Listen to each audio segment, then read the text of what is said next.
I was watching the Twitter feed at the bottom of the monitor there as it was going on, and someone said, he's one of the best in the business, and in my opinion, he is the best in the business. I mean, he defines what an art director is, and really creates just a beautiful game. Yeah, it's really great to work with him and his entire team, and kind of, he sets the bar high and is infectious, and so it's really been a pleasure to work with him. But we also have to call out, PCF. We're going for this new, we've gone back before Gears of War I, where everything is freshly destroyed and still on fire, so it's a really evolutionary visual ID for them. Now, but for now, the live audience has selected, let's take a look here, Dynamic Defense to showcase next, and following that will be our final world premiere unveil of survival mode. So let's bring up Dynamic Defense right here in the studio for the folks at home.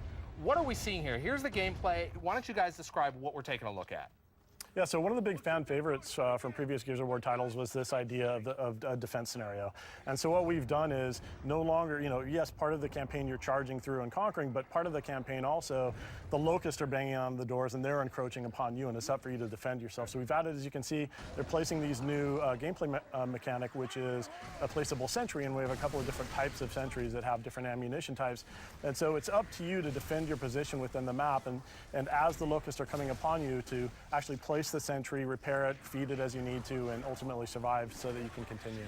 You're gonna end up having to defend against multiple waves of locusts. They're gonna kind of attack you in these waves, and you're gonna get a little break. You're gonna have time to kind of reset your defenses, think about your strategy in between those different waves, which really adds a nice element of strategy to it. So this is kind of a tower defense type thing in the campaign where you stop down and kind of have to defend this. One thing I noticed here is that, as a player, you can pretty much set down the turrets anywhere. How does that affect the spawning system and the gameplay? Yeah, that plays really well into our new dynamic spawn system, where if you push the sentries forward, the spawn system, it might react to you and spawn different types of enemies and flank you. And if you stay back and try to hunker down, they might come at you with a full frontal assault. So lots of variation and lots of strategy to be had with this new gameplay mechanic. I want to talk a little bit about the turrets that we're seeing us lay down here. What are the different types of turrets we have? Well, first of all, you'll notice you have to manage them. They run out of ammo. Yeah, so you need to go up and reload them. Yeah, you have to defend them because the Locusts will try to destroy them.